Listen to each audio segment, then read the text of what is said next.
Shalom, saudara-saudara semua. Shalom shalom semuanya. Puji Tuhan kita masih bisa belajar Sekolah Sabat bersama Impromptu. Kita masuk di pelajaran ketiga dengan judul Kesombongan versus Kerendahan Hati. Untuk memulai, saya minta Mas Yansen pimpin kita dalam doa. Ya, mari kita berdoa. Bapa di surga, terima kasih Engkau begitu baik. Engkau telah memberikan kepada kami kesehatan, memberikan kepada kami waktu, terlebih karena Engkau telah menebus kami. Kami mohon biarlah Engkau yang memberikan kepada kami hikmat dan pengertian agar kami dapat mengerti ajaran yang benar dari Alkitab, dapat mempraktekkannya dalam kehidupan kami sehari-hari. Tuntunlah kami berdua yang berbicara di video ini agar memperkatakan hanya yang sesuai dengan kehendak-Mu saja. Tuntunlah juga semua orang yang menonton video ini dan belajar bersama kami. Kami mohon ampunilah segala dosa dan kesalahan kami. Kami berdoa dalam nama Tuhan Yesus yang telah menebus kami dari dosa. Amin. Amin. Oke, monggo Mas Yansen. Iya, kita langsung buka ayatnya, ya. Hmm. Teks-teks yang kita akan pelajari pada eh, pekan ini ya. Salah satunya dari 1 Yohanes pasal 2. Kita baca mulai ayat 15a.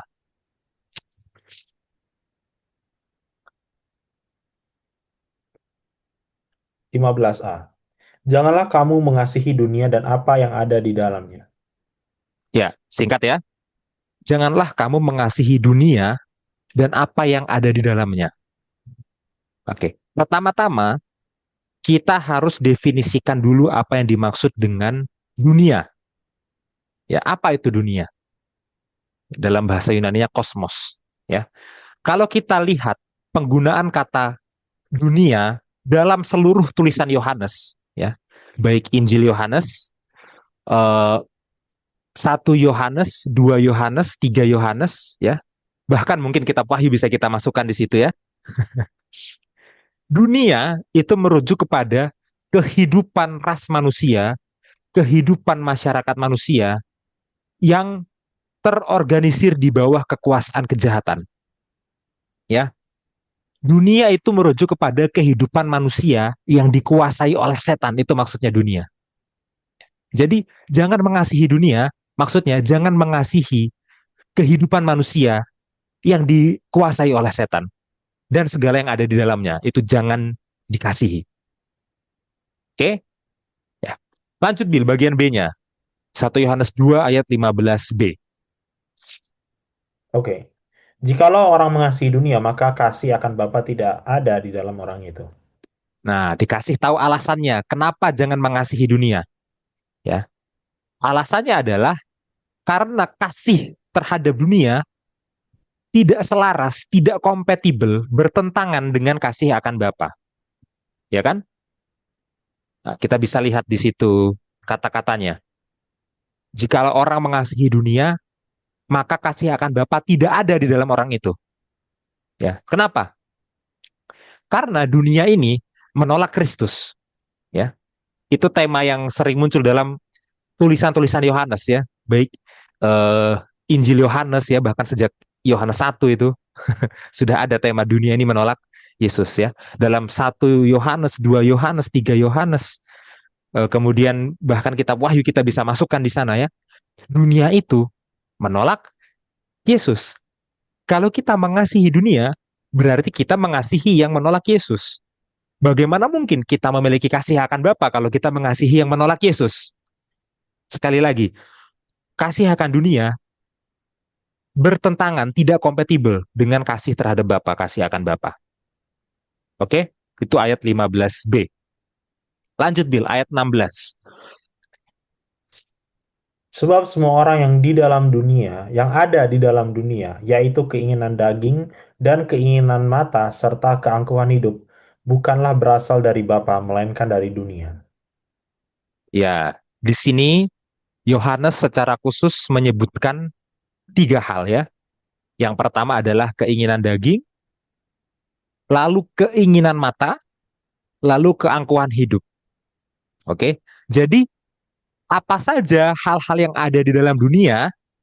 Ada 3, ya. Ada 3. Keinginan daging, keinginan mata, keangkuhan hidup. Tiga hal ini bisa jadi alat kita untuk bercermin. Tiga hal ini bisa jadi alat kita untuk merenung. Tiga hal ini bisa jadi alat kita untuk reality check, untuk cek realitas. Kalau dalam diri kita masih ada keinginan daging, berarti kita lebih mengasihi dunia, bukan mengasihi Bapa. Kalau di dalam diri kita masih ada keinginan mata, berarti kita mengasihi dunia, bukan mengasihi Bapa. Kalau di dalam diri kita masih ada keangkuhan hidup, berarti kita mengasihi dunia, bukan mengasihi Bapa. Itu saja. Kita lihat tiga hal ini ada nggak dalam diri kita. Oke? Ya, kita bahas satu-satu. Yang pertama keinginan daging dulu. Keinginan daging ini kita semua jelas sudah tahu ya, apalagi yang belajar teologi jelas tahu, keinginan daging ini adalah eh, sifat manusia, natur manusia, ya, kecenderungan berbuat dosa manusia, itu keinginan daging. Ya, jadi keinginan daging itu adalah sifat alami natur manusia, kecenderungan manusia untuk memilih yang jahat, untuk memilih dosa. Ya, itu. Referensinya ya, banyak ya, yang salah satu yang paling utama ada surat Roma. Ya, tentu Bill sangat familiar dengan itu. Ya. Dan eh, keinginan ini ya itu berada di dunia, berasal dari dunia. Ya. Ya, kita tahu ya dunia ini kan tempatnya iblis berkuasa. Dunia ini adalah ranah operasinya setan. Gitu ya. Jadi keinginan daging ini berasal dari dunia. Oke. Lalu yang kedua adalah keinginan mata. Nah, kalau keinginan daging itu berasal dari dalam, ya, keinginan mata itu berasal dari luar. Oke? Keinginan mata itu adalah godaan ya yang masuk melalui mata kita, godaan yang kita lihat itu keinginan mata, ya. Dan ini di Perjanjian Lama contohnya cukup banyak. Saya sebutkan beberapa, ya. Kalau kita ingat di Kejadian pasal 3, waktu Hawa berdosa, ya, itu semua diawali dari Hawa melihat buah itu. Diawali dari mata Hawa terhadap buah itu, keinginan mata. Ya, beberapa triwulan yang lalu kita belajar kitab Yosua. Kalau kita ingat kisah Akan, Yosua pasal 7, ya, waktu Yosua akhirnya mengambil barang rampasan ya, yang di dalamnya itu termasuk di dalamnya ada jubah indah dari Babylon katanya kan, dikatakan Akan melihat barang rampasan itu. Mata Akan terhadap barang rampasan itu, keinginan mata. Sehingga dari situ muncul keinginan, muncul dosa. Ya. Dan yang paling terkenal dan termasuk salah satu yang paling tragis ya, itu adalah mata Daud. Kita semua tahu ceritanya, 2 Samuel 11 ya. Apa pandangan penuh nafsu birahi dari Daud terhadap Bathsheba saat dia sedang mandi. Itu contoh keinginan mata. Ya. Dan ini kalau kita coba aplikasikan ke dalam kehidupan kita ya, ini akan sangat menegur. Ya. Apa yang biasanya kita lihat? Makanan, contoh seperti Hawa. Ya. Apakah waktu kita melihat makanan yang haram, ya, kita tergoda? Itu keinginan mata. Bahkan beberapa orang ada yang tergoda waktu melihat rokok dan melihat minuman keras. Itu keinginan mata. Ya. Bagaimana dengan melihat barang seperti Akan? Ya. Waktu kita melihat ada barang mewah, mobil mewah misalnya, muncul rasa iri, muncul keinginan untuk menjadi boros. Ya. Muncul dosa di sana.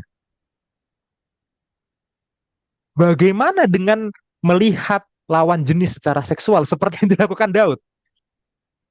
Ya, waktu kita melihat ada orang seksi di media sosial, di Instagram, di TikTok lebih banyak. Ya, melihat ya makanan, barang lawan jenis. Ada yang sesama jenis, ada keinginan mata. Tidak peduli seberapa aktifnya kita dalam program gereja, ya. Kalau keinginan mata ini masih ada, itu sebuah tanda kalau kita lebih mengasihi dunia, bukan mengasihi Bapa. Oke? Itu nomor dua. Sekarang nomor tiga. Apa tadi Bil? Nomor tiga, Bil?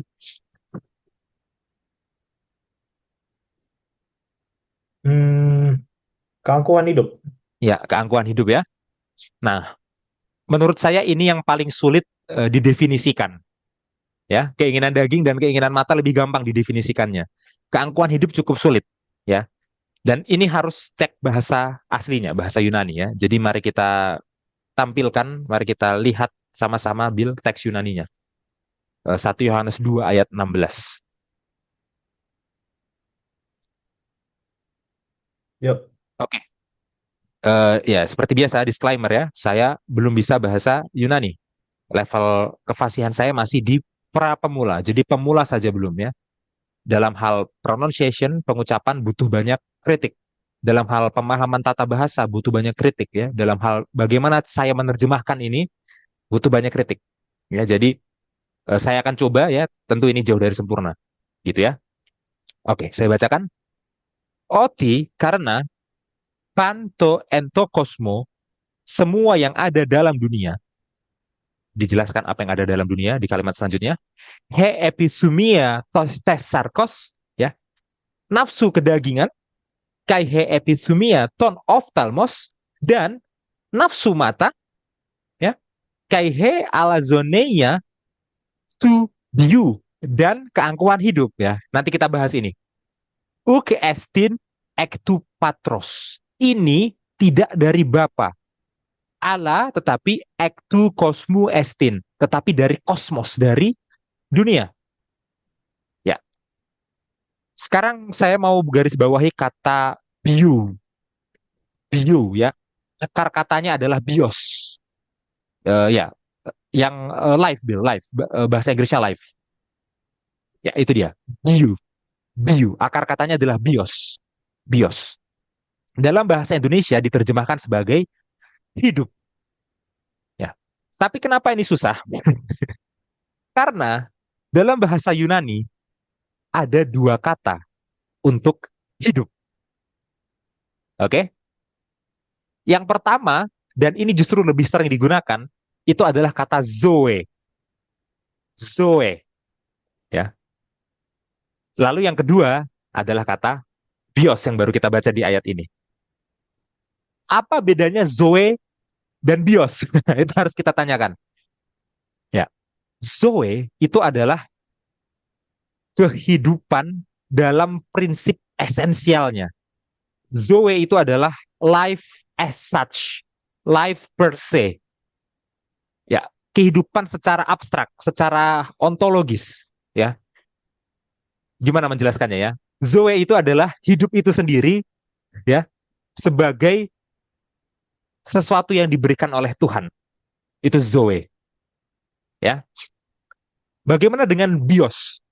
Bios itu adalah hidup secara konkret. Bios itu adalah hidup material, kita bisa bilangnya gitu.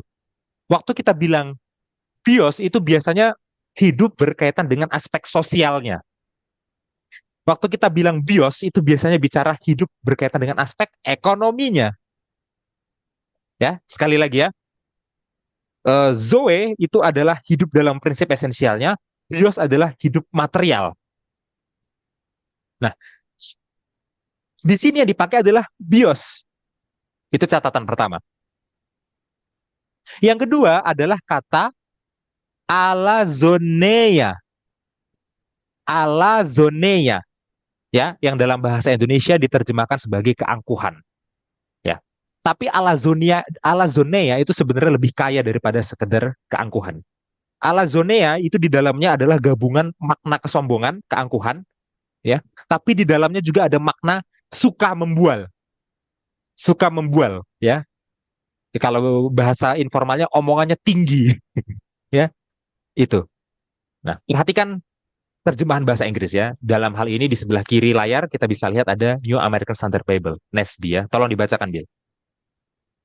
Yeah, for all that is in the world, the lust of the flesh and the lust of the eyes and the boastful pride of life is not from the Father, but is from the world. Ya, the boastful pride of life. Ya, kesombongan hidup yang penuh pembualan. Jadi bukan hanya kesombongan hidup, tapi kesombongan hidup yang penuh pembualan. Oke, itu ya. Nah, sekarang coba kita bandingkan dengan terjemahan lain. Saya sudah kirim tautannya ke Bill. Tolong bacakan New Living Translation, Bill, NLT.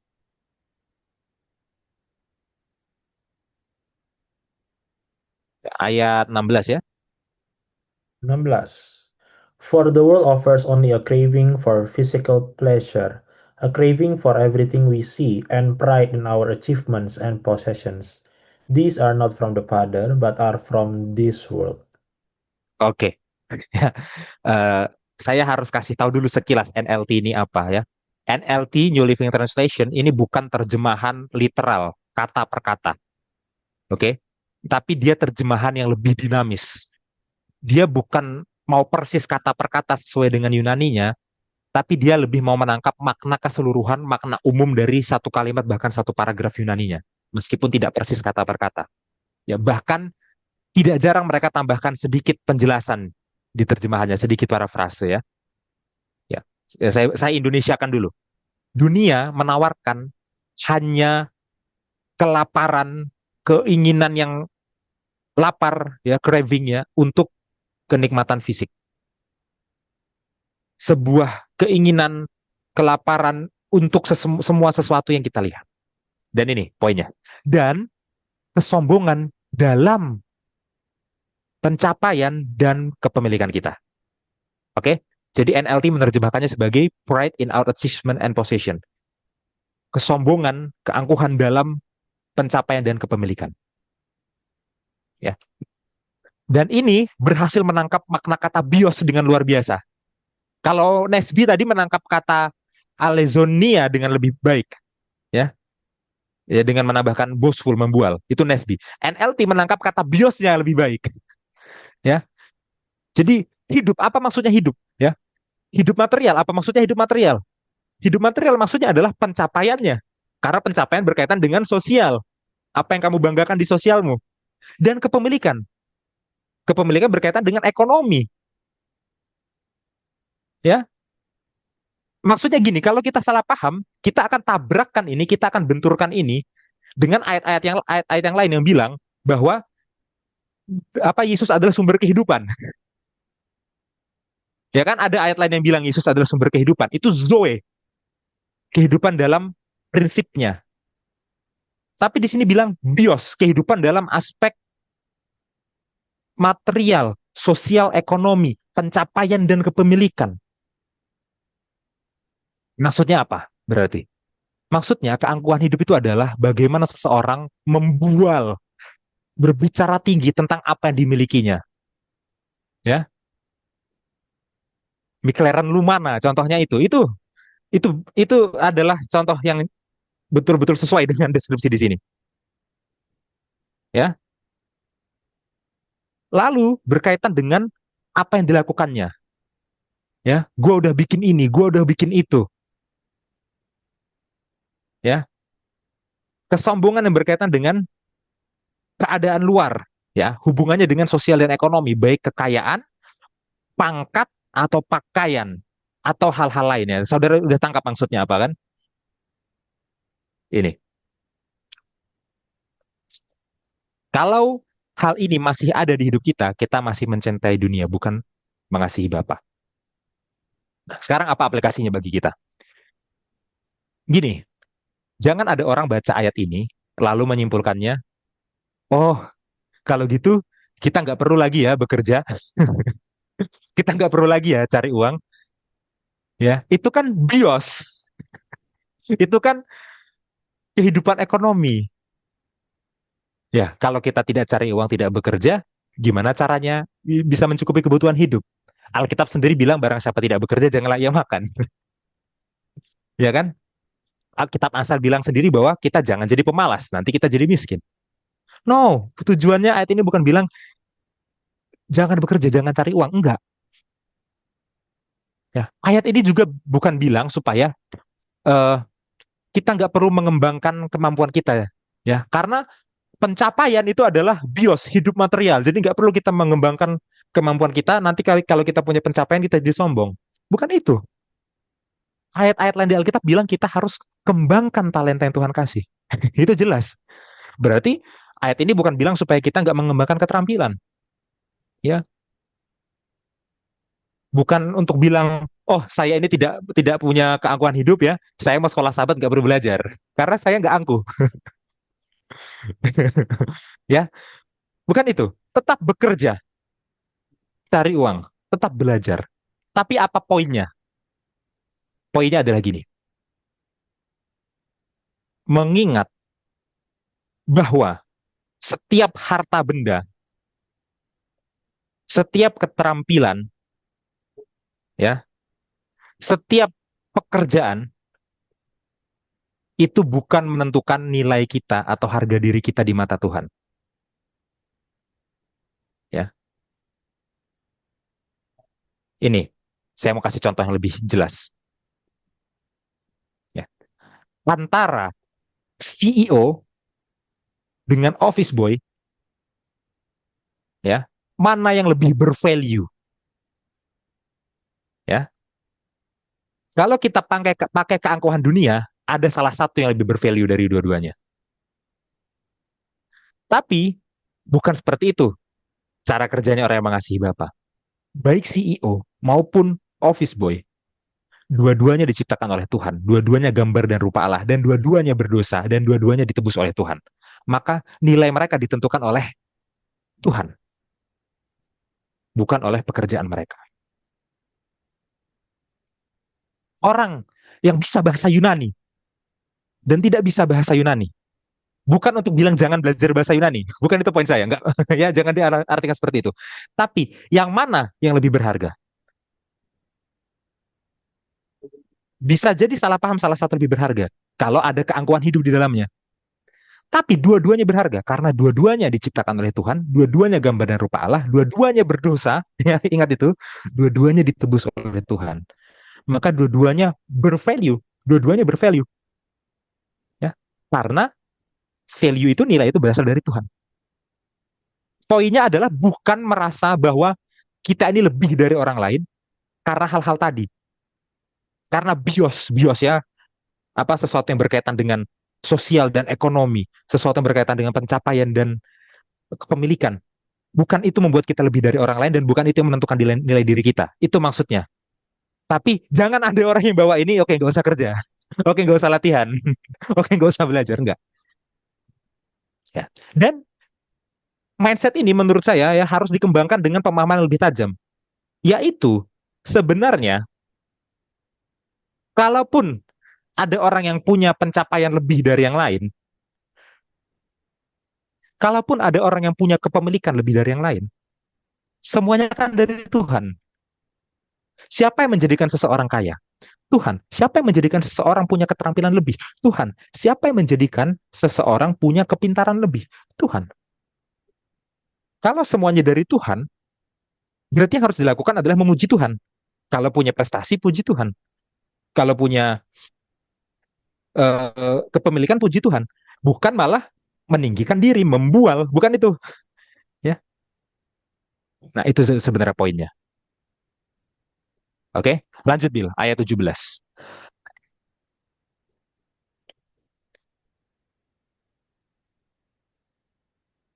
17. Dan dunia ini sedang lenyap dengan keinginannya, tetapi orang yang melakukan kehendak Allah tetap hidup selama-lamanya. Ya, ini terjemahan bahasa Indonesia yang sangat baik. Saya sangat mengapresiasi ya. Karena dia menangkap grammar Yunaninya dengan baik ya. Nah, untuk membantu kita semua mengapresiasinya, kita buka bahasa Yunaninya, Bil. Ya, Oke. ayat 17 ya. Kai ho kosmos dan dunia paragetai sedang lenyap. Kai he epithumia avtu dan keinginan keinginannya, maksudnya keinginan dunia, ya. Ho de poyon teselema seu, ya. Mereka yang kehendak Tuhan, ya, selema itu kehendak, teu dari teos Tuhan, ya. Jadi o de poyon teselema seu, dan mereka yang melakukan kehendak Tuhan, mene, tetap tinggal eiston ayona, sampai ke selama-lamanya. Itu ayona, ya, selama-lamanya. Nah, perhatikan kata paragetai, ya. Kata paragetai itu ada dalam bentuk present tense. Present tense artinya masa kini, artinya sedang terjadi. Dan bagaimana bahasa Indonesia menerjemahkannya? Sedang lenyap. Bahasa Indonesianya menangkap bentuk present tense, bentuk masa kininya. Ya, jadi kita nggak bilang dunia ini akan lenyap, ya. Kan akan lenyap, masih nanti lenyapnya. Berarti sekarang dunia dulu, ya kan? Jadi gitu mindsetnya. Tapi grammar Yunaninya apa? Present tense, sedang lenyap. Sekarang ini dunia sedang dalam proses menuju kelenyapannya. Oke? Dengan segala peperangannya, dengan segala bencananya, dengan segala kerusakannya, dunia ini sekarang sedang berada dalam proses kelenyapannya. Bukan nanti. Puncak kelenyapannya nanti, betul. Tapi dunia itu sudah mulai lenyap sekarang. Jadi, meninggalkan dunia itu harus dimulai sekarang. Karena lenyapnya sudah mulai sekarang. Itu grammar yang sangat bagus, ya. Ya kan? Dan bukan hanya dunia yang sedang lenyap, tetapi orang yang melakukan keinginan dunia, orang yang melakukan nafsu dunia itu juga sedang lenyap, ya. Dan hanya akan ada satu jenis orang yang tetap ada, hanya akan ada satu jenis orang yang tetap tinggal, ya, mene, ya, yaitu orang yang melakukan kehendak Tuhan. Orang yang melakukan kehendak Tuhan lah yang hidup selama-lamanya, ya. Aplikasinya bagi kita, memilih antara Tuhan atau dunia, memilih antara nafsu dunia atau kehendak Tuhan, ya, itu masih menjadi tantangan kita sekarang, ya. Tips mudah, ya. Tips mudah untuk meyakinkan diri kita untuk tidak mencintai dunia adalah untuk mengingat dunia ini sementara. Keinginan-keinginannya ini sementara, ya. Lihat Hawa waktu makan buah itu, betapa fananya itu. Lihat Akhan waktu ambil barang rampasan itu, betapa fananya. Lihat apa yang terjadi pada Daud dan Bathsheba. Lihat pengalaman kita sehari-hari, betapa fananya itu. Tapi Tuhan itu kekal. Kalau Tuhan kekal, maka kehendaknya kekal. Kalau kehendaknya kekal, maka yang melakukan kehendak Tuhan akan kekal. Berarti kalau kita melakukan kehendak Tuhan, kita akan kekal. Tetap hidup selama-lamanya, tetap tinggal selama-lamanya, tidak lenyap bersama dunia ini. Ya, oke. Silahkan Bill, sampai di sini apa tanggapannya? Iya. eh Apa namanya? Ya tiga ini ya, yang susah sekali ya. Apalagi hari 2 hari ini ya, kita dapat berita yang luar biasa itu. Bagi teman-teman yang tahu kasus FHUI itu ya. FHUI, ya.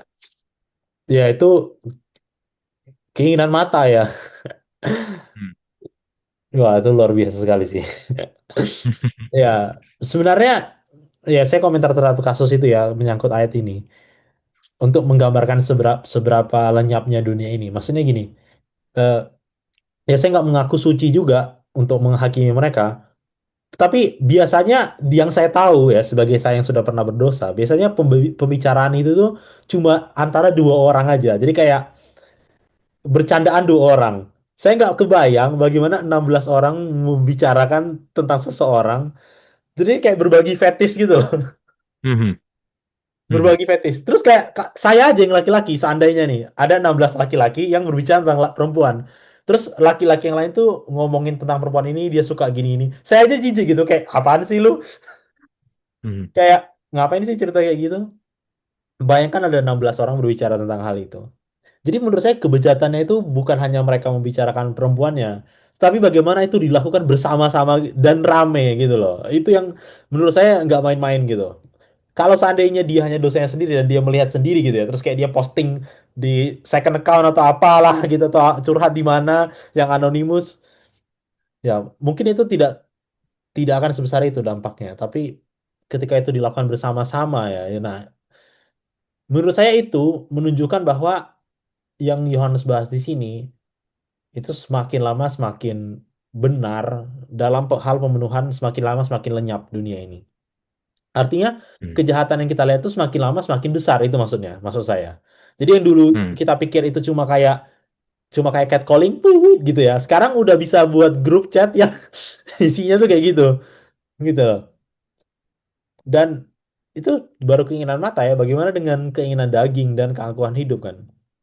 Kayak yang tadi Mas Jansen bilang. Jadi normalisasi saling merendahkan orang Hmm. sekarang. Ya kan? Mobil lu apa? Kerjaan lu berapa? Gaji lu berapa? Normalisasi saling merendahkan orang. Apakah dari outfitnya? Hmm. Ya kan? Apakah dari pengaruh sosialnya? Ya kan?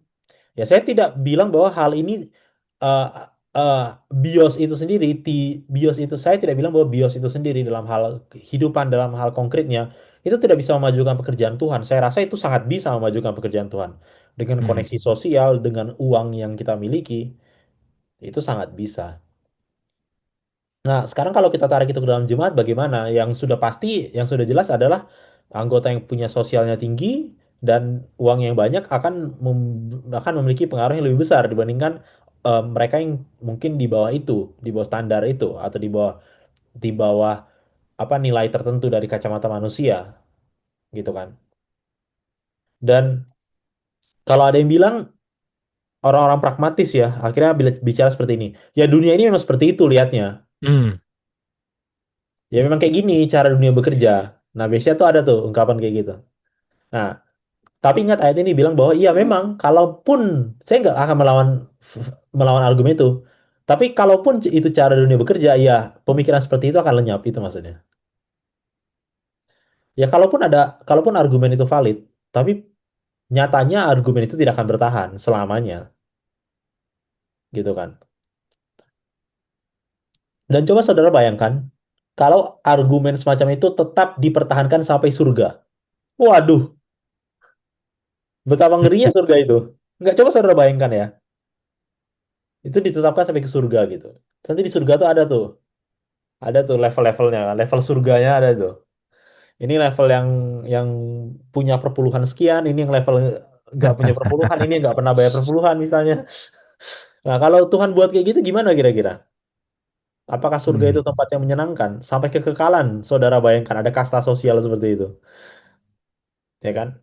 Jadi saya rasa ya ayat ini menegur semuanya ya dan di semua usia ya, di semua usia. Apakah anak-anak, remaja, apakah itu orang muda, dewasa, bahkan eh, lansia, ya kan pamer. Wah, cucu saya nikahnya kemarin undang undang tamu segini. Nah, itu bisa jadi bahan pamer, saudara. Jadi ini Hmm. ini semua usia ini, semua usia dan harus kita lepaskan ya, dan harus kita lepaskan. Mungkin itu Mas Hansen yang bisa saya dapat ya dari ini. Iya, bagi yang tidak mengikuti beritanya bisa cari di internet ya. Tulis Iya, aja kasus pelecehan seksual FHUI, tulis aja gitu, ya pasti ketemu ya. Dan itu sangat mengerikan ya kasusnya. Dan gini, menanggapi tadi Bill bilang, ada beberapa orang berargumen ya, dunia ini memang begitu cara bekerjanya. Itu sebenarnya adalah fakta. Kenapa dunia ini cara bekerjanya seperti itu? Karena dunia ini ada dalam kekuasaannya si jahat, ada dalam kekuasaannya setan. Itu sebenarnya. Jadi kalau kita membenarkan itu, justru kita bilang, ya berarti memang kita membenarkan bahwa apa yang setan lakukan itu memang sudah seharusnya seperti itu. Ya, padahal harusnya kan kita lawan itu, iya. gitu ya. Ya, kita nggak memungkiri fakta kalau memang dunia cara bekerjanya seperti itu. Tapi kita jangan menormalisasi dan membenarkannya. Ya, itu kerjaan setan. Ya, itu kapan-kapan kita bisa pelajari ya. Hmm. Kemunculan seluruh kata kosmos di seluruh tulisan Yohanes. Ya, ya memang betul dunia seperti itu, tapi itu hasil kerjanya setan seperti itu. Gitu. Oke, ada kutipan Bill yang mau ditampilkan? Belum. Belum ya? Oke, kalau gitu kita lanjutkan ke Injil Lukas ya. Kita akan baca banyak sekali ayat dari Injil Lukas. Yang pertama, Lukas 1 ayat 52 sampai 53.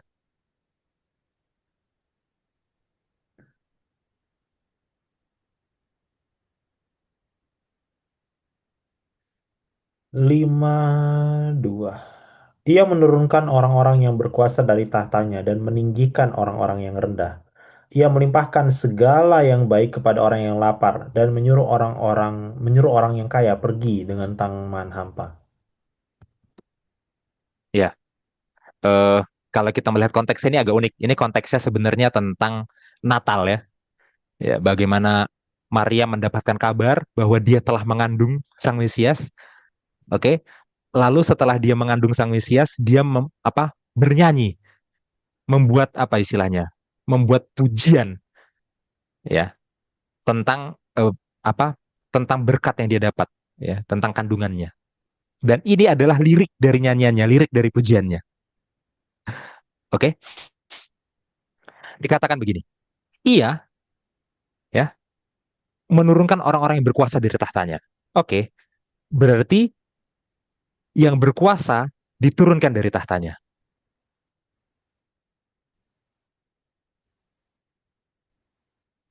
dan meninggikan orang-orang yang rendah. Reverse, kebalikan. Yang berkuasa diturunkan dari tahta, yang rendah ditinggikan. Lalu, melimpahkan segala yang baik kepada orang yang lapar. Oke, yang lapar dilimpahkan segala yang baik. Ya. Lalu menyuruh orang yang kaya pergi dengan tangan hampa. Oke, yang kaya malah hampa. Reverse, kebalikan. Ya. Yang lapar dilimpahkan, yang kaya jadi hampa. Oke, lanjut Bill. Kita lihat Lukas 6 ayat 21 dan 25.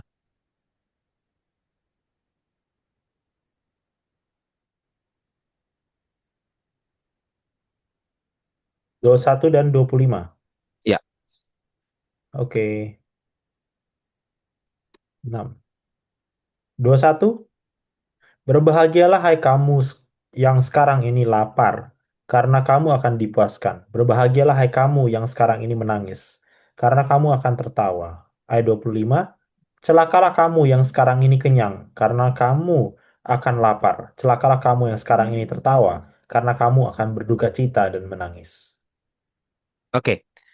Biasanya kita membaca ucapan-ucapan bahagia itu versi Injil Matius. Matius 5, sangat terkenal. Dan itu adalah hal yang sangat baik. Tapi jangan lupa baca juga versi Injil Lukas. Kenapa? Versi Injil Lukas itu memberikan daftar bukan hanya berbahagianya saja, tapi memberikan daftar celakanya juga. Oke? Versi Injil Matius itu akan bilang berbahagialah, berbahagialah, berbahagialah sampai selesai. Versi Injil Lukas setelah bilang berbahagialah, berbahagialah, berbahagialah, disebutkan juga yang celakanya yang mana. Dan kita lihat keterangannya di sini. Berbahagialah hai kamu yang sekarang ini lapar karena kamu akan dipuaskan. Oke, yang lapar jadi puas. Berbahagialah hai kamu yang sekarang ini menangis karena kamu akan tertawa. Oke, yang nangis jadi tertawa. Lapar jadi puas, nangis jadi tertawa. Ayat selanjutnya. Celakalah kamu yang sekarang ini kenyang karena kamu akan lapar. Kebalikannya, kenyang jadi lapar. Celakalah kamu yang sekarang ini tertawa karena kamu akan berduka cita dan menangis. Yang berduka cita jadi menangis. Perhatikan ini, ya. Tuh, kebalikannya muncul di sini. Yang mana itu tidak tidak muncul di Matius, tapi muncul di Lukas. Ya, yang lapar jadi puas, yang menangis jadi tertawa.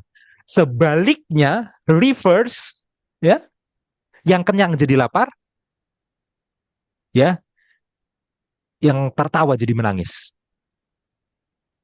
Oke, lanjut Bill. Lukas 10 ayat 15.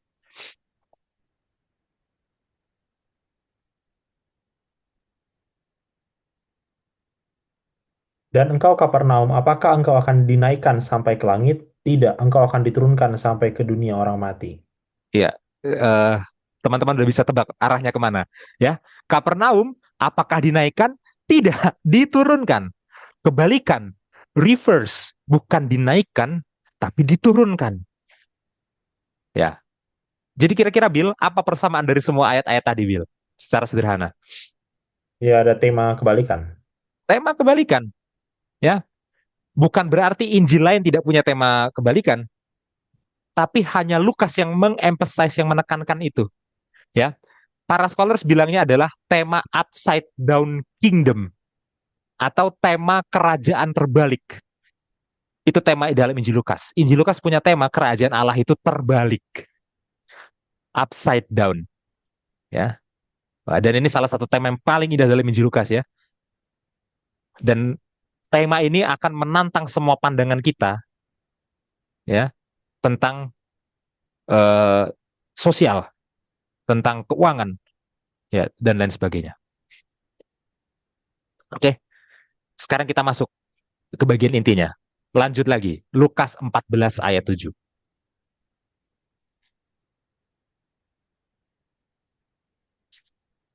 Karena Yesus melihat bahwa tamu-tamu berusaha menduduki tempat-tempat kehormatan, ia mengatakan perumpamaan ini kepada mereka.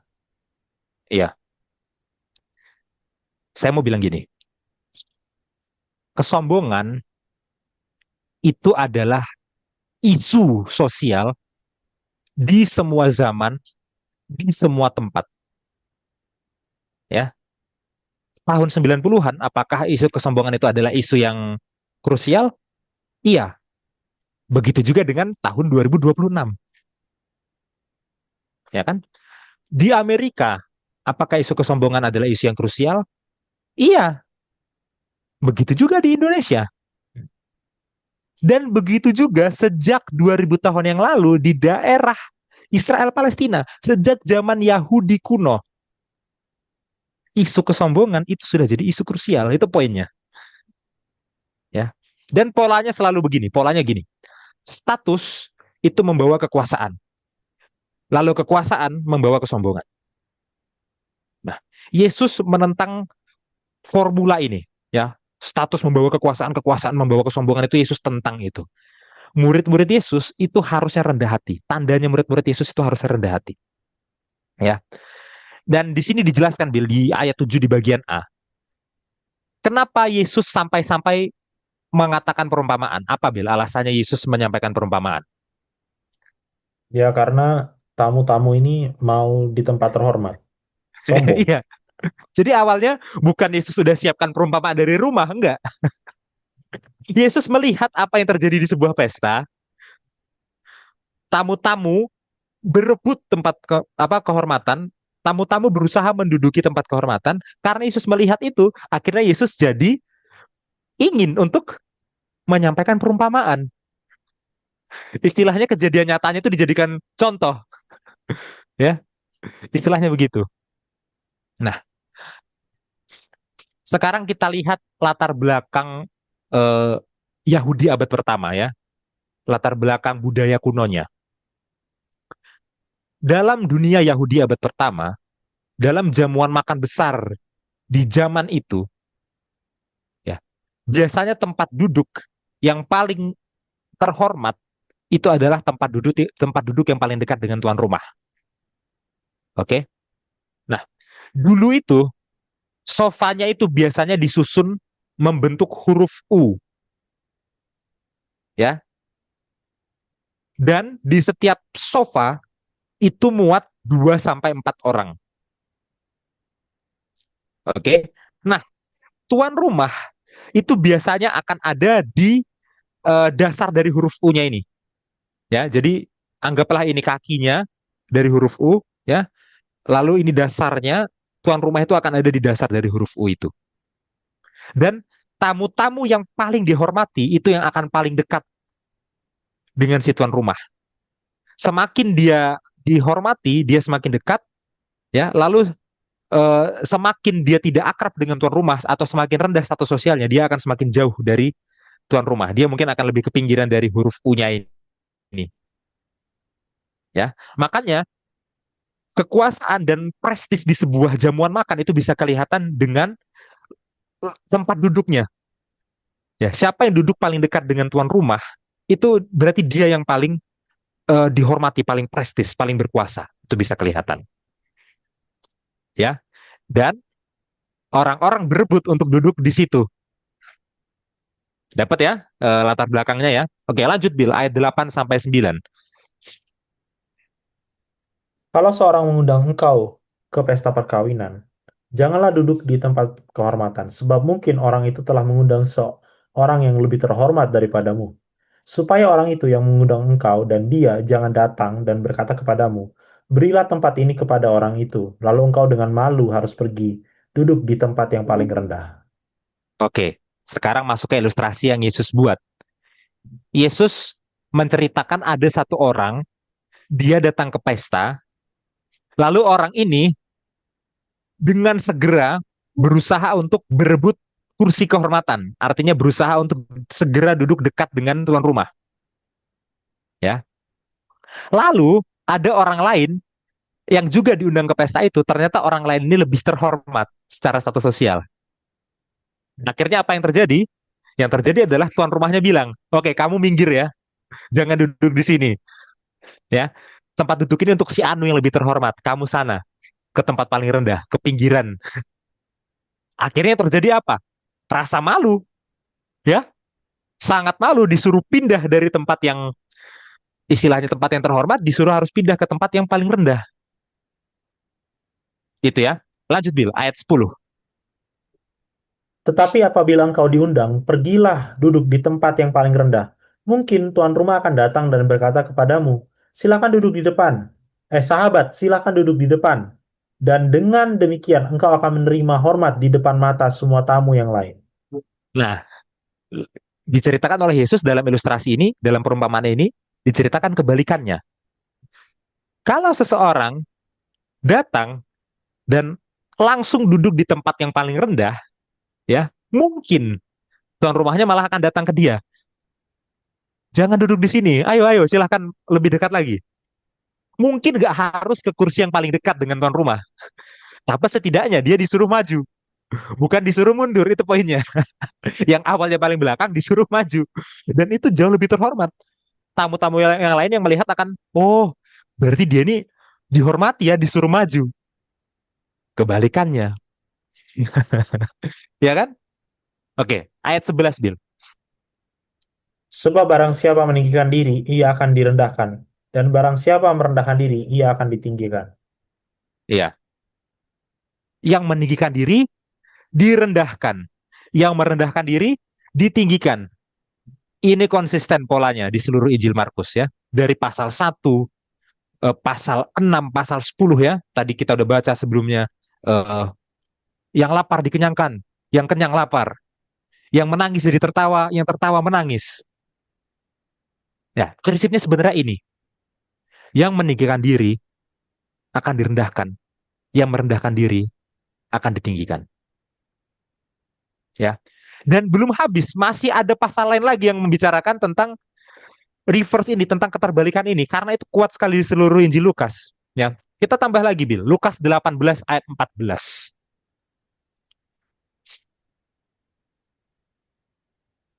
14, aku berkata kepadamu, orang ini pulang ke rumahnya sebagai orang yang dibenarkan Allah, dan orang lain itu tidak.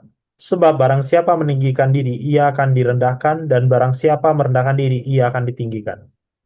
Lagi-lagi ya. Jadi seakan-akan kalau kita baca Injil Lukas secara random, kita akan ketemu tema terbalik. Seakan-akan gitu. Ya. Nah, konteksnya, kalau yang di pasal 18 konteksnya begini. Ya. Ada orang Farisi yang membenarkan diri dan berdoa di bait suci. Kemudian ada orang pemungut pajak ya, yang mana pemungut pajak ini hina sekali. Ya, dia mengkhianati bangsanya sendiri, berpihak pada orang Roma. Ada pemungut pajak yang merendahkan diri dan berdoa di bait suci. Oke, jadi baik orang Farisi dan pemungut pajak, dua-duanya berdoa di bait suci, tapi orang Farisi meninggikan diri, pemungut pajak merendahkan diri. Yesus lebih sukanya adalah dengan orang-orang yang merendahkan diri, dengan si pemungut pajak ini. Bukan ke yang meninggikan diri, bukan ke orang Farisi. Barang siapa merendahkan diri, ia akan ditinggikan. Barang siapa meninggikan diri, ia akan direndahkan. reverse, kebalikan. Ya, poinnya apa? Aplikasinya apa? Kehormatan itu bukan sesuatu yang harus diusahakan dan direbut. Ya, sama seperti orang yang rebutan kursi di tempat pesta, bukan seperti itu. Ya, sama seperti orang yang berdoa di bait suci kemudian merendahkan pemungut cukai, bukan seperti itu. Kehormatan itu diberikan, bukan direbut tapi diberikan. Yesus yang memberikan kehormatannya. Ya, tuan rumah yang memberikan kehormatan kepada tamu yang duduk paling belakang. Ya, Allah yang memberikan kehormatan pada si pemungut pajak, pemungut cukai. Ya, nah, ada satu kesalahpahaman yang harus dihindari. Jangan juga kita jadikan ayat ini sebagai pembenaran. Kita boleh bersikap tidak hormat ke orang lain. Jangan. Ya, ayat ini bukan bilang kalau gitu kita nggak perlu hormat ke orang lain. Loh, ada banyak ayat yang bilang kalau kita harus saling menghormati. Bukan itu poinnya. Ya, ayat ini bukan bilang kita jangan menghormati orang lain. Tapi ayat ini bilang kitanya yang jangan mencari kehormatan, yang jangan memperebutkan kehormatan. Kalau menghormati orang lain malah harus. Tapi kalau mencari kehormatan untuk diri sendiri, menggunakan kekuasaan, menggunakan prestis, ya untuk apa kepentingan kehormatan diri sendiri itu yang jangan. Ya, orang yang rendah hati itu Tuhan hormati. Jalan kerendahan hati itu arahnya langsung ke surga itu. Ya, kenapa? Karena orang-orang yang rendah hati sadar akan kelemahannya. Ya, orang yang rendah hati nggak akan fokus dengan dia sudah aktif di program gereja ini itu, pelayanan ini itu enggak. Orang yang rendah hati akan fokus bahwa oh aku berdosa ini. Hari ini saja aku sudah berdosa ini. Sungguh kotor aku. Fokus dengan kelemahannya. Sehingga dia merasa betapa butuhnya akan pengampunan Tuhan.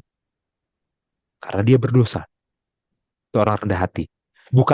Bukannya, oh aku sudah pelayanan ini, sudah terlibat program ini, layaklah Tuhan memberkati aku. Itu sombong. Ya, tapi orang rendah hati dia yang sadar akan kekurangannya. Ya, itulah makanya Tuhan hormati orang yang rendah hati. Ya, dan ini belum semua ayat di Injil Lukas yang membahas tentang tema terbalik. Oke, ya. Saya kasih challenge ke saudara. Buka Injil Lukas secara random, saudara bisa temukan tema ini. Ya. Nah, oke. Sampai di sini, Bill. Silahkan tanggapannya. Ya, baik, ini ada satu kutipan dari That I May Know Him. Hanya Yesuslah yang patut dimuliakan. Apapun kemampuan atau keberhasilan kita masing-masing, itu bukan karena kita telah menciptakan kekuatan-kekuatan itu sendiri. Itu adalah amanah suci yang diberikan Allah kepada kita untuk digunakan dengan bijaksana dalam pelayanannya demi kemuliaannya. Semua adalah modal yang dipercayakan Tuhan. Lalu, mengapa kita harus meninggikan diri? Mengapa kita harus menyoroti kekurangan diri kita sendiri? Apa yang kita miliki dalam bakat dan kebijaksanaan diterima dari sumber kebijaksanaan agar dapat memuliakan Allah. Kesombongan akan bakat, kesombongan akan kecerdasan, tidak dapat ada dalam hati yang tersembunyi bersama Kristus di dalam Allah. Maka, marilah kita merendahkan diri dan menyembah Yesus. Tetapi jangan pernah meninggikan diri sendiri sedikit pun. Jika motif seluruh hidup kita adalah untuk melayani dan menghormati Kristus dan memberkati umat manusia di dunia, maka jalan tugas yang paling suram sekalipun akan menjadi jalan yang terang. Jalan yang dibuat untuk orang-orang yang ditebus Tuhan untuk dilalui. That I may know him. Ya, ini kutipannya sangat bagus sekali ya. Kesombongan akan bakat, kesombongan akan kecerdasan ya. Bahkan yang kita pikir itu inherent dari gen dari ya, apapun lah. Itu itu pun dari Tuhan ya. Apalagi dengan apa namanya? Harta yang kita peroleh ya, udah bekerja keras kalau kita pikir itu usaha kita atau pengaruh ya, atau mencari pengaruh.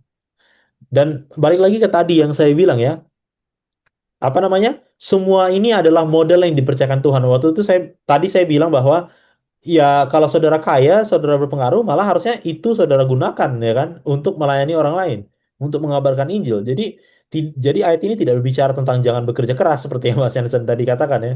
Tidak berbicara tentang jangan jangan biarkan kamu tidak mempengaruhi orang lain.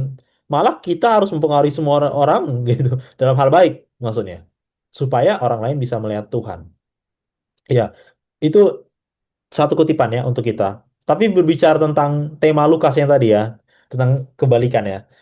Ya, saya agak tertegun dengan ilustrasi yang di jamuan makan tadi. Ya, Hmm. perumpamaan yang Yesus katakan tentang jamuan makan. Ya, dan saya rasain tetap konsisten ya hingga sekarang ya. Ya, ya Mas Jansen baru nikah itu. Ya Hmm. kan yang dekat dengan panggung itu adalah biasanya keluarga terdekat gitu ya. Nah, tapi maksudnya seperti ini. Eh, Yesus mau katakan ini saya tidak bicara tentang teologi, tapi saya bicara tentang sosial sekarang. Kalau saudara mencari kehormatan, oh sorry, saya ralat ya. Kalau saudara tidak mencari kehormatan, sebenarnya saudara itu mencari kehormatan dalam perumpamaan itu. Soalnya kan dia Mhm. ditinggikan kan. Iya, Jadi semakin dia tidak akhirnya mencari, iya. iya, semakin dia tidak mencari kehormatan, malah semakin dia dihormati. Mhm. Nah, itu mungkin frasa yang saya dapat ya dari tema kebalikan itu. Jadi kalau pelajaran bagi saya ketika saya baca perumpamaan itu dan yang lain adalah ya semakin saya tidak mencari kehormatan, semakin saya melayani, semakin saya mengundang orang lain, semakin saya ramah, itu malah semakin saya dihormati, semakin saya dibicarakan, semakin saya bukan berarti kita mau pasang muka dan jadi orang yang apa namanya kayak supaya dikenal orang, bukan itu poinnya. Tapi poinnya adalah tidak mencari dirinya, itu poinnya ya, tidak mencari diri itu. Dan sebenarnya kan kalau kita dalam ilustrasi tadi kalau orang itu duduk di belakang, itu kan sebenarnya kan dia kayak mendinai diri dia sendiri kan, apa itu namanya dalam bahasa bahasa Injil itu? Menyangkal. Menyangkal dirinya sendiri kan. Hmm. Dia menyangkal dirinya karena dia sendiri tahu sebenarnya statusnya itu bukan di situ gitu loh. Nah, tapi dia mempercayakan bahwa ada sosok yang lebih tinggi yang akan memberikan apa namanya tempat yang layak bagi dia. Ya, dan dalam hal ini adalah Tuhan itu sendiri ya. Jadi saya rasa ini bagus sekali. Lukas ini bagus sekali. Kutipan ini bagus sekali. Mungkin itu Mas Hansa dari saya. Iya, ya dan eh, indahnya Injil Lukas juga, Bil ya. Injil Hmm. Lukas ini adalah Injil tentang makan, ya. Ada scholars itu bilang dalam Injil Lukas, Yesus itu entah sedang makan atau sedang dalam perjalanan menuju makan, atau sedang dalam perjalanan meninggalkan tempat makan, atau sedang berbicara tentang makanan, atau beberapa hal digabung sekaligus. Di sini Hmm. Yesus benar-benar sedang ada di pesta makan sambil ngomongin tentang ilustrasi pesta makan, Ya. ya. Dan di bagian tengah Injil Lukas itu kita bisa lihat di situ ya, itu semacam ada eh, rivalitas pesta makan. Ya, Hmm. rivalitas pesta makan. Kenapa? Karena di bagian pertengahan Injil Lukas, Yesus itu berulang kali mengadakan jamuan makan dengan orang-orang miskin, dengan orang-orang yang dianggap status sosialnya rendah. Di saat yang sama, orang-orang Farisi ahli-ahli Taurat sedang mengadakan jamuan makan juga. Jadi waktu di golongan atas itu sedang jamuan makan, Yesus sedang jamuan makan dengan yang miskin. Itu yang pertama. Kedua, akhirnya Yesus datang ke jamuan makannya orang Farisi juga ujung-ujungnya. Dan di jamuan makannya orang Farisi, Yesus malah berdebat dengan mereka. Nah, itu sebenarnya kalau kita punya waktu lebih banyak ini sangat luar biasa ya tentang eating in the Gospel of Luke ya, makan dalam Injil Lukas. Itu luar biasa ya. Ya. Tapi maksudnya gini, bahkan dari garis besarnya Injil Lukas kita bisa lihat bahwa cara Yesus memilih untuk makan dengan siapa itu menunjukkan betapa rendah hatinya dia, ya. Hmm. Dia memilih makan dengan yang miskin waktu yang kaya sedang makan. Dan waktu dia datang ke jamuan makannya yang kaya, dia bukannya, iya Pak, silahkan Pak. Dia justru menegur yang kaya ini. Ya, nah itu. Ya, jadi itu luar biasa. Ya, ada tanggapan Bill tentang hal ini? Mantap. Kita lanjut. Kita lanjut ya. Masih Lukas ya. Jarang-jarang kita belajar Injil Lukas. Kita baca Lukas 22 ayat 24.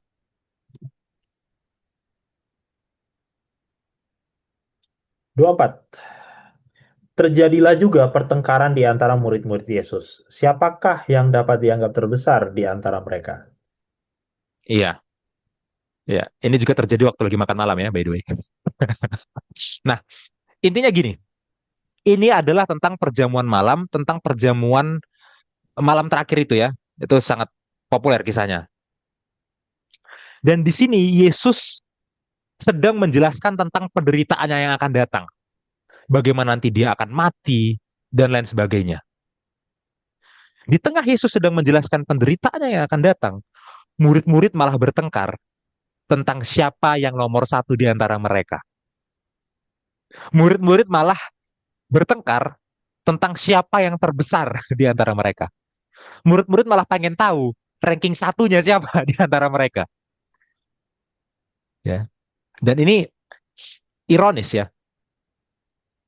karena mereka ini adalah orang-orang yang sudah menghabiskan begitu banyak waktu bersama Yesus. Ya, sudah kira-kira 3 tahun di momen ini mereka bersama Yesus. Mereka sudah sangat dekat dengan Yesus.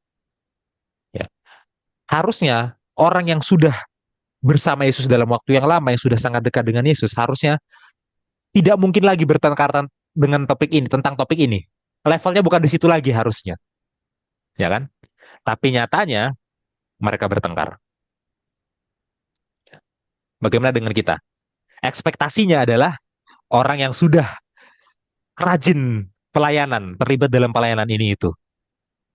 Ekspektasinya adalah orang yang rajin dalam program-program gereja. Program ini, program itu, oh, ikut semuanya. Harusnya tidak lagi bertengkar tentang siapa yang terbesar. Harusnya bukan di situ lagi level perdebatannya.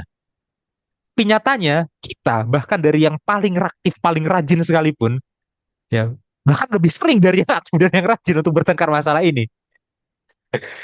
Ya, dan ini poinnya. Ya, kalau murid Yesus sendiri yang hidup bersama Yesus secara fisik selama sekitar 3 tahun itu masih bergumul dengan kesombongan, tentu saja kita juga masih bergumul tentang kesombongan, masih bergumul dengan kesombongan. Kita membohongi diri kita sendiri kalau kita bilang kita tidak bergumul dengan kesombongan. Ya, nah jadi ini pergumulan kita semua, pergumulan saya, pergumulan Bill, pergumulan semua penonton impromptu. Ya, nggak perlu malu. Ah, malu kalau masih bergumul tentang hal ini. Loh, murid Yesus aja yang bersama dia masih bergumul tentang hal itu. Ya tentu saja kita masih bergumul tentang hal itu. Dan harus digumuli justru. Kenapa? Karena untuk bertumbuh dalam hubungan dengan Yesus itu harus rendah hati. Jadi memang ini harus kita gumulkan. Oke? Ya, lanjut Bill. Ayat 25.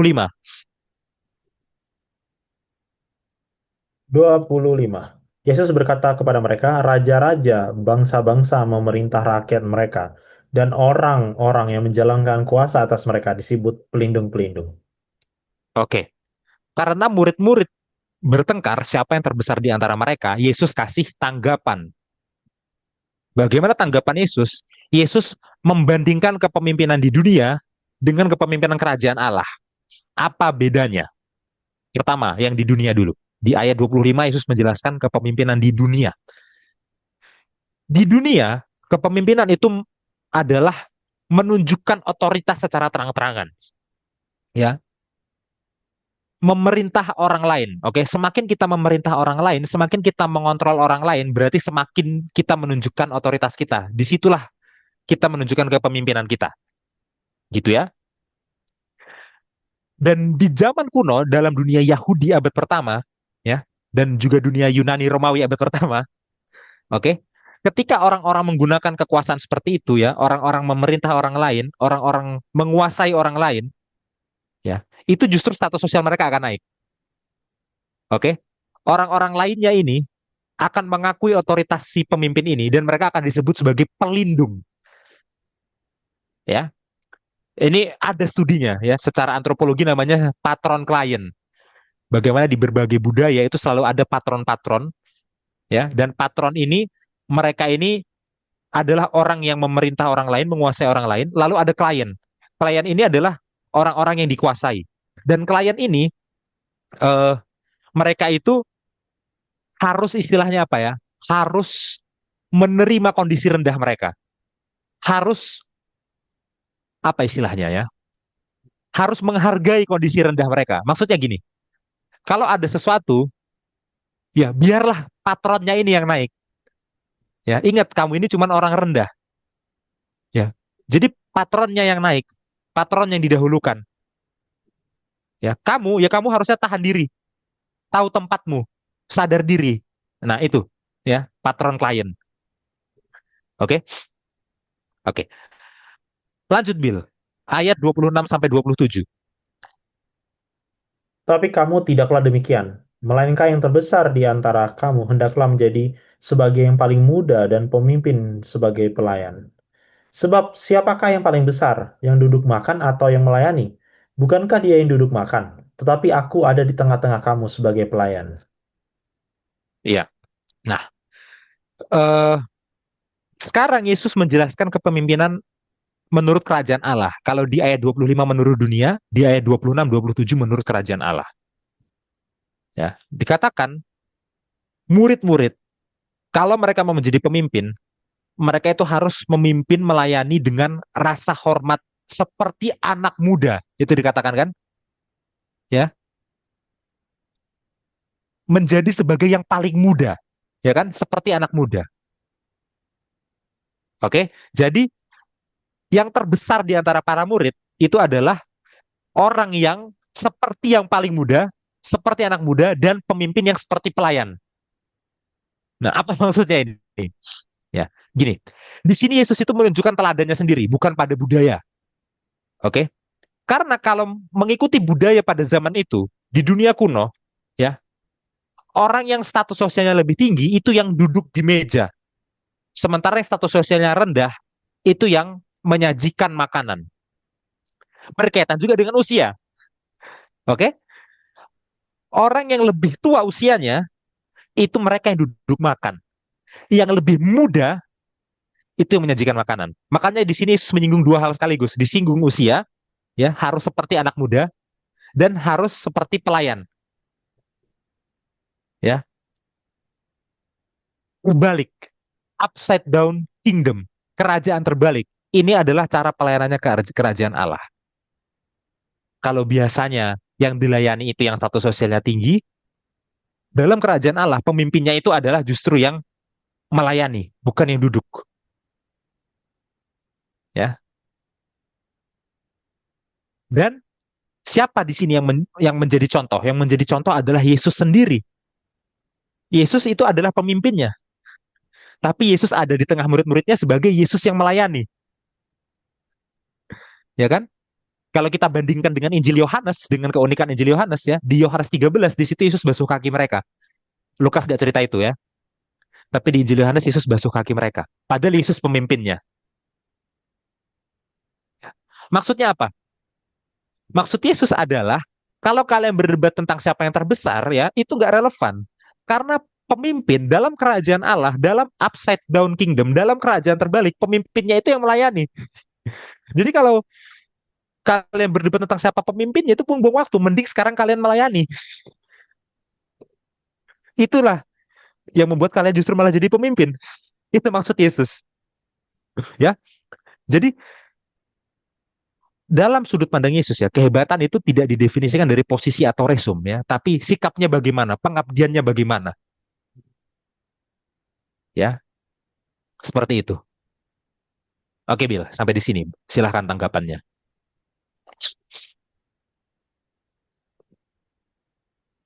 Iya, eh, ya saya rasa ini versi yang luar biasa ya dari cerita perjamuan malam ini. Eh, apa namanya? Mungkin tema di balik itu adalah ya karena murid-muridnya ini belum mengerti kerajaan Allah yang Yesus maksud itu seperti apa gitu kan.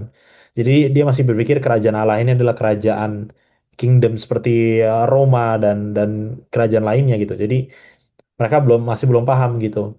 Ketika Yesus menjadi raja itu seperti apa maksudnya. Tapi di luar dari konteks itu adalah eh, bagaimana Yesus melayani mereka menurut saya itu sebenarnya poinnya kan karena dia yang paling besar di situ seharusnya gitu tapi malah dia yang melayani dan ada pertanyaan seperti ini jadinya apakah Yesus melayani ini adalah karena dia ingin memberikan mereka contoh atau karena dia adalah orang yang seperti itu gitu kan jadi maksudnya seperti ini ada kemungkinan bahwa Yesus memberikan ini hanya sekedar contoh ya kamu sebagai manusia tuh kamu harus kayak gini kalau saya Tuhan tuh nggak kayak gini tapi ini cuma contoh ya kayak gitu. Nah, tapi Injil secara konsisten sudah menunjukkan bahwa Yesus panjang hidupnya itu adalah menjalankan hidup yang rendah hati. Dan bahkan misi hidupnya itu adalah untuk mati gitu kan. Itu kan misi yang paling rendah gitu berdasarkan status sosial dalam masa itu. Jadi artinya ketika Yesus menunjukkan dia menjadi pelayan itu bukan supaya, "Woi, lihat nih guys, gua ini orang yang paling rendah hati." Bukan. Tapi memang gaya hidupnya tuh kayak gitu. Dia esensi hidupnya tuh adalah rendah hati. Ya, saya mau lari seperti ini. Ya kadang-kadang ada orang yang mau berendah hati supaya dilihat rendah hati. Tetapi dalam occasion yang lain, dalam peristiwa yang lain, dia nggak mau seperti itu. Nah, harusnya kan konsisten dalam hal ini. Jadi Yesus membasuh kaki, Yesus melayani itu bukan karena supaya dia dihormati, tapi memang dia itu orangnya seperti itu. Nah, nature dia adalah menjadi Allah yang rendah hati. Ya, wah itu luar biasa sekali kan? Saya sebut Allah yang rendah hati ya, karena pada saat itu dia menjadi manusia kan dalam hal Hmm. dalam hal pelayanan. Bukan berarti merendahkan value-nya sebagai Tuhan, tidak. Tetapi dia secara konsisten menunjukkan karakter yang sejati itu seperti apa, gitu. Jadi saya mau lari ke dalam aplikasinya, praktiknya. Ya jangan kita melayani supaya dilihat orang. Malah malah paling bagus gak dilihat orang gitu. Supaya Tuhan aja yang lihat. Gitu. Jangan kita sibuk melayani gitu ya, supaya dilihat orang. Gitu. Malah kita harus konsisten, dilihat ataupun tidak dilihat orang harus melayani secara rendah hati. Itu maksudnya ya dalam hal ini ya. Mungkin itu Mas Jansen yang saya mau tambahkan. Iya. Eh, saya terpikir satu buku, Bill, ini buku sangat bagus ya. Hmm. Tolong cari di Google, ketik Ortlund Humility ya. Jadi ada satu orang teolog namanya Gavin Ortlund ya. Bill tentu saja tahu beliau Hmm. ini ya. Ya. Ya. Beliau ini sebenarnya kepakarannya itu ada di sejarah gereja ya. Tapi dia pernah menulis satu buku yang sifatnya lebih aplikatif ya, yang lebih pastoral. Oke, jadi buku ini ranahnya itu di eh, apa applied theology ya, teologi terapan, teologi aplikasi. Dan di situ Gavin Ortun membahas tentang kerendahan hati ya, dengan banyak teks dari Alkitab yang dia bahas. Ya, tentunya juga dari sejarah gereja karena itu kepakaran dia. Jadi dia tetap ada rasa sejarah gerejanya di buku ini. Nah, salah satu poin paling menarik dari Gavin Ortlund adalah seseorang itu bisa terlalu terobsesi untuk menjadi rendah hati, ya, sampai dia sombong dengan kerendahan hatinya. Jadi sekarang yang disombongkan bukan lagi pencapaian hidupnya, yang disombongkan bukan lagi eh, hartanya, karena dia rendah hati, tapi yang disombongkan adalah kerendahan hatinya. Hmm. Jadi dia nggak pernah membual tentang seberapa berprestasinya dia, seberapa pencapaian dia, nggak pernah. Dia nggak pernah membual lagi tentang harta bendanya seberapa, tapi dia membual tentang seberapa rendahnya dia. Dan akhirnya kerendahan hatinya jadi kesombongan. Kalau nggak salah itu nama nama chapter atau subchapternya adalah chapter itu bab, subchapter itu subbab ya. Namanya adalah prideful humility. Kerendahan hati yang sombong. Wah, itu paradoks yang luar biasa dari apa pemikiran Gavin Ortlund ini ya. Hmm. Ya. Dan dulu waktu saya kecil ya, saya dapat cerita dari ayah saya ya. Dia punya satu semacam anekdot, anekdot itu cerita lucu ya. Jadi ada satu guru ya, dia mengamati siswa-siswanya di kelas dan dia ingin mengapresiasi siswa di kelasnya yang paling rendah hati. Akhirnya setelah berjalan beberapa bulan ya, dia dapatilah satu orang yang dia amati, ini orangnya paling rendah hati. Ya, dia selalu mendahulukan kepentingan orang lain, nggak pernah membual tentang pencapaiannya, nggak pernah membual tentang barang-barang yang dia miliki. Ini adalah siswa yang sangat rendah hati. Karena siswa ini rendah hati, guru ini kasih penghargaan ke dia. Ini, saya kasih kamu pin kerendahan hati, penghargaan. Lalu gurunya amati lagi siswa ini. Ternyata selama beberapa hari berturut-turut, pinnya dipakai terus ke sekolah. Lalu pinnya diminta sama gurunya. Oke, kamu sudah dibatalkan jadi siswa paling rendah hati. Pak guru mau cari yang lain. Ya, bukan berarti kita nggak boleh memikirkan dan mengusahakan kerendahan hati. No.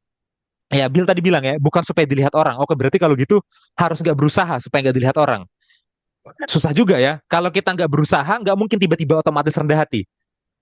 Ya kan? Kan tadi orang bisa berpikir omongan Bill itu kita nggak perlu berusaha rendah hati karena Iya, harusnya otomatis. Loh, tapi nggak mungkin tiba-tiba otomatis rendah hati.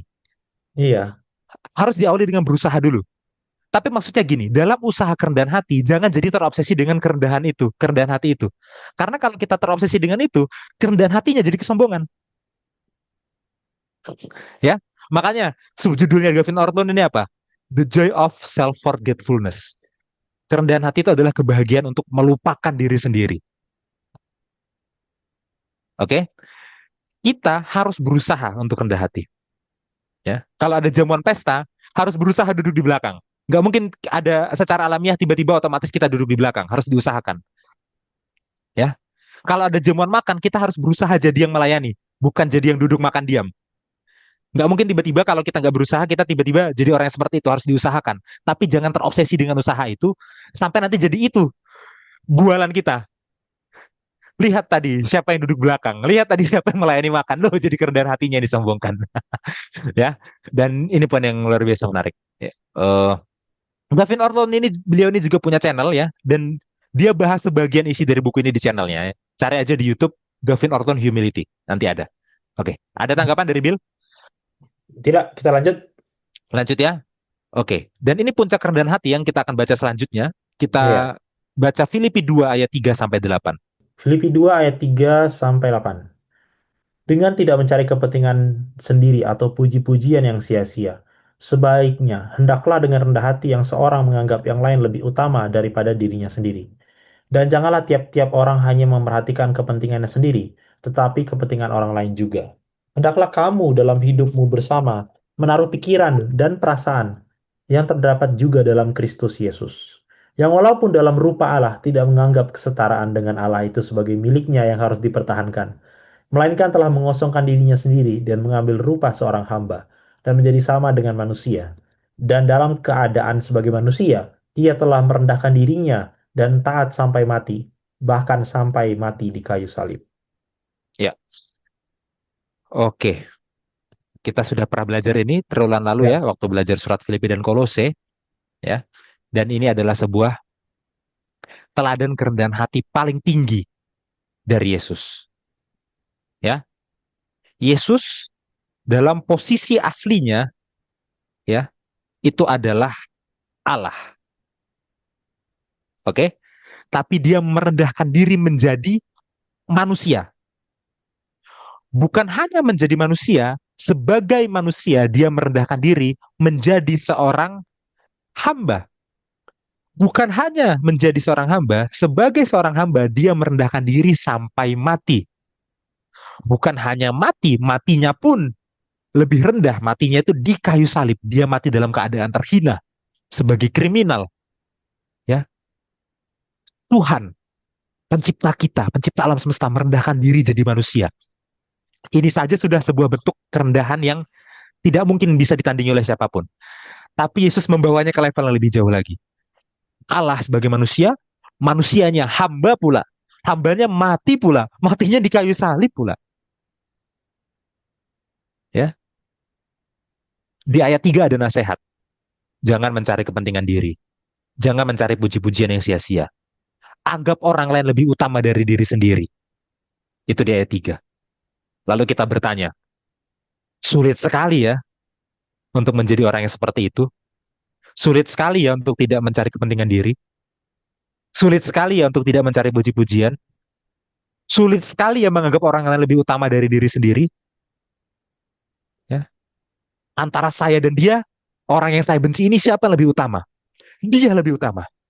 Antara saya dan dia yang mungkin prestasinya, achievementnya, pencapaiannya di bawah saya, siapa yang lebih utama? Dia lebih utama. Antara saya dan dia yang mana dia ini punya harta yang lebih sedikit, siapa yang lebih utama? Dia lebih utama. Semua orang lebih utama dari diri sendiri. Ya, saya pernah sampaikan tuh di triwulan lalu. Ya, semua channel YouTube lain yang membahas sekolah sahabat itu lebih utama dan lebih baik dari Imrom tuh. hmm. Ya kan? Kenapa, kenapa susah? Apa tipsnya supaya nggak susah melakukan yang di ayat 3?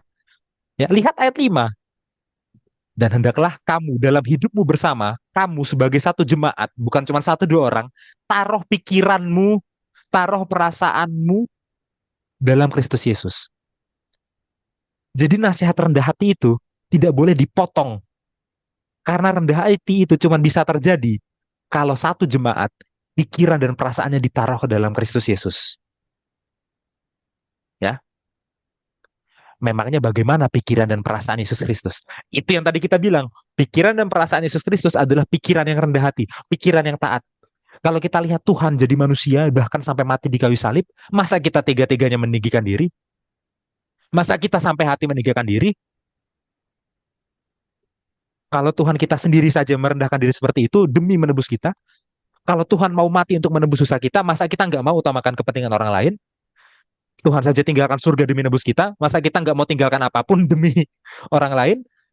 Nggak mau kita tinggalkan jabatan kita sebagai ketua jemaat demi orang lain? Tuhan surga saja ditinggalkan.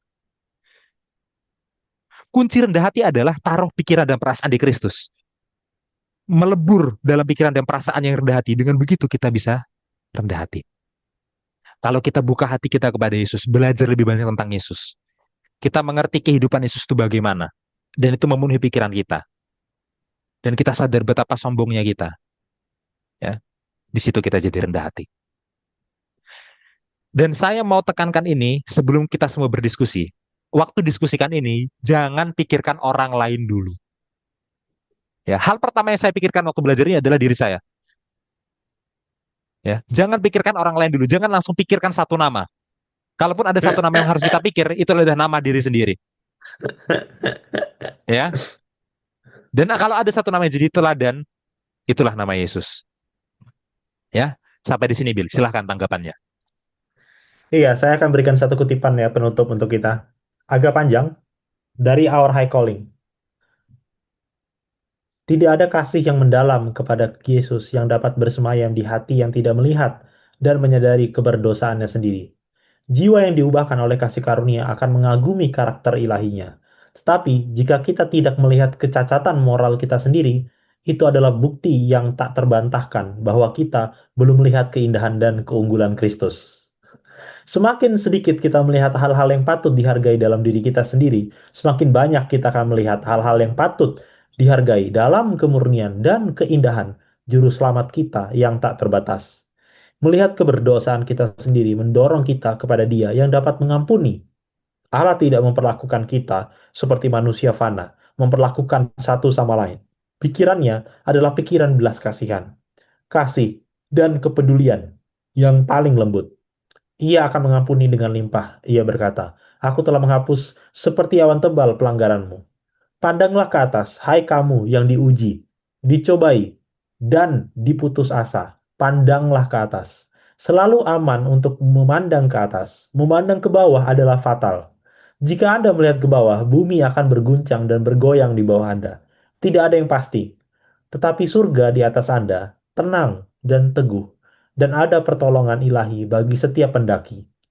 Tangan yang maha tak terbatas menjangkau, melewati benteng surga untuk menggenggam tangan Anda dalam pelukannya yang kuat. Penolong yang perkasa sudah dekat untuk memberkati, mengangkat, dan mendorong orang yang paling tersesat, yang paling berdosa, jika mereka mau memandang kepadanya dengan iman. Tetapi orang berdosa harus memandang ke atas. Ya, saya rasa ini kutipan yang sangat bagus untuk kita. Jangan melihat satu sama lain dalam gereja. Kita tidak sempurna, saudara. Saya orang paling berdosa, ingat itu selalu, ya. Lihat diri kita, tetapi kalau lihat diri kita saja itu tidak cukup. Karena kita akan merasa rendah, kita akan merasa tidak layak gitu kan. Sehingga mungkin kita merasa, ini kan gereja untuk orang-orang suci. Program ini kan bisa dijalankan kepada orang-orang yang diberkati Tuhan gitu misalnya. Tidak. Lihatlah kepada Yesus itu ya tadi ya. Pandanglah ke atas, pandanglah ke atas. Lihat contohnya. Yesus lah teladan yang paling utama. Lihat contohnya. Dan kalau kita semua memandang ke atas, ya nggak ada waktu lagi saudara untuk memandang ke kiri dan ke kanan gitu kan. Kalau ada yang kurang, kita sama-sama lengkapi ya. Karena kita mau melayani yang di atas. Gitu ya. Jangan lihat ke bawah yang tidak pasti itu katanya Nyonya White ya. Tidak pasti, bergoncang. Lihatlah yang kekal ke atas. Mungkin itu Mas Hansen dari saya. Iya, dan ini sudah cukup ya. Ya, Kesombongan versus kerendahan hati ya. Ini adalah sebuah hal penting dalam membangun hubungan kita dengan Tuhan. Mari kita rangkum, Bill. Oke. Ya, nomor satu itu adalah tentang mencintai dunia. Jangan mencintai dunia ya. Ayatnya itu di 1 Yohanes pasal 2 ya. Nah, dan di situ melibatkan 3 hal. Oke, keinginan daging, keinginan mata, lalu keangkuhan hidup. Ya. Barang siapa mencintai dunia, dia tidak punya kasih akan Bapa. Ya kan? Dan keangkuhan hidup secara spesifik ya. Ini berbicara tentang membual terhadap apa yang dicapai dan apa yang dimiliki. Bukan supaya nggak cari uang, bukan supaya nggak mengembangkan kemampuan, bukan itu poinnya.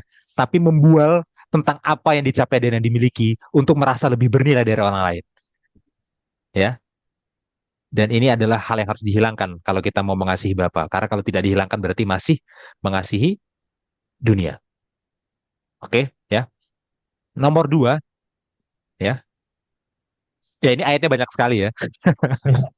Tapi intinya gini, dalam Injil Lukas, ya, ada motif upside down kingdom, kerajaan terbalik, ya. Barang siapa yang meninggikan diri, dia akan direndahkan. Barang siapa yang merendahkan diri, dia akan ditinggikan. Gitu ya. Artinya apa? Kehormatan itu bukan sesuatu yang harus diperebutkan, tapi kehormatan itu diberikan oleh Tuhan. Kita harus menghormati orang lain, iya. Tapi bukan untuk memperebutkan kehormatan, memanfaatkan kekuasaan kita, prestis kita untuk mencari kehormatan itu salah. Ya. Secara khusus tadi saya menyorotinya di di pasal 14. Oke. Tapi sebenarnya saudara bisa memilih pasal manapun di Injil Lukas dan tema ini ada. Ya, bahkan dari kisah Natal pun itu bisa disoroti tema ini ya. Jadi saya bebaskan ya. Tapi kalau mau mengikuti catatannya impromptu ya kita pakainya pasal 14 ya. 14 Bil. Sorry, Ya, sorry, aku salah. Ya. 14. Tadi yang 18-nya pun saya hanya singgung sedikit ya. Dan Iya. boleh kalau saudara mau pakai yang 18 tentu saja boleh. Ya. Ya. Seluruh Injil Lukas tentang itu kok. Ya. Oke. Nomor 3 itu bicara tentang pertengkaran eh, murid-murid Yesus tentang siapa yang terbesar di antara mereka. Ya, itu di Lukas 22, ya kan? Tapi poinnya menurut Yesus adalah bukan seperti pemerintahan dunia di mana seseorang itu menunjukkan kepemimpinan dengan menekan otoritas, menekan kekuasaan, enggak. Menurut Yesus, seorang pemimpin itu justru dia akan jadi seperti orang muda dan jadi pelayan. Ya, jadi siapa yang terbesar? Enggak perlu dicari siapa yang terbesar. Tapi seorang pemimpin, murid Yesus, itu dia justru akan menjadi pelayan. Itu poin Yesus. Dan Yesus sudah menunjukkan itu dari dirinya sendiri. Ya, kalau dibandingkan dengan Injil Yohanes, Yohanes 13 di situ Yesus basuh kaki murid-muridnya. Ya, lagi-lagi upside down kingdom. Berbeda dengan dunia, bagi Yesus yang melayanilah itulah pemimpinnya. Ya, kerajaan terbalik. Oke? Lalu poin nomor 4, di situ berbicara tentang Yesus sebagai teladan kerendahan hati yang paling tinggi. Ya, kunci bagi kita untuk bisa menjadi rendah hati adalah taruh pikiran dan perasaan dalam Kristus. Ya, dengan begitu kita bisa menjadi rendah hati ya. Itu ada di Filipi 2 ayatnya. Ya. Nah, sebenarnya 4 ini intinya ya. 4 ini intinya dan banyak sekali paralelnya aplikasinya ke kehidupan sehari-hari kita ya. Ya. Saya takut ini pembahasannya jadi sangat sensitif di jemaat ya. Ya, tapi kita harus berani ya. Ya, karena firman Tuhan itu pedang bermata dua. Dan Alkitab bilang kita harus saling menasehati. Bukan karena kita benci, tapi karena kita ingin yang terbaik bagi orang itu, makanya kita saling menasehati. Tapi pertama-tama, nasehati dulu diri sendiri. Nah, itu ya kuncinya ya. Supaya ini nggak jadi semakin sensitif. Kalau kita mulai dengan menasehati diri sendiri, saya rasa ini nggak jadi sesensitif itu pelajarannya. Tapi kalau kita Iya. mulai pelajaran ini dengan berpikir si A dan si B, wah ini pelajaran jadi pelajaran berantem ini. Ya gitu ya. Oke, silakan Bill tanggapannya. Ya, saya rasa saya nggak akan menanggapi takut sensitif. Enggak. Bercanda ya. Tapi benar ya. Kata Mas Hansen itu benar. Ya, sebelum, terutama bagi guru-guru sekolah sahabat ya, sebelum membawa ini biarlah direnungkan dulu ya, masih ada waktu ini sampai hari sahabat kan. Jadi Ah, direnungkan dulu apa yang harus saya ubah sebagai guru sekolah sahabat, apa yang harus saya ubah sebagai anggota gereja gitu untuk rendah hati gitu ya. Dan ini pelajaran untuk kita semua saya rasa. Terlepas dari usia, terlepas dari posisi, ini untuk kita semua ya, untuk semua manusia itu yang mau ke kerajaan Allah. Kalau mau, kalau enggak ya ikuti aja dunia ya, ini, ya kan? ya. Ingat kerajaan Allah itu terbalik ya. Iya, karena Itu dia. terbalik, benar. Oke, sampai di sini pelajaran sekolah sahabat kita. Eh, saya akan tutup dalam doa. Mari kita Oke. bersatu dalam doa. Bapa di sorga, terima kasih atas berkat-Mu, atas hikmat yang Kau berikan kepada kami, dengan segala keterbatasan kami, Tuhan. Dalam mempelajari firman-Mu, kami percaya Roh Kudus bekerja dalam hati kami untuk kami mengerti dan kami bisa membagikannya kepada orang lain.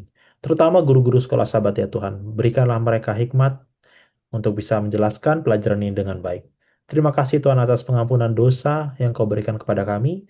Ajari kami semua untuk rendah hati sama seperti Engkau. Di dalam nama Tuhan Yesus kami berdoa. Amin. Amin, amin. Baik, sampai di sini pelajaran sekolah sahabat kita. Shalom semuanya. Shalom semuanya.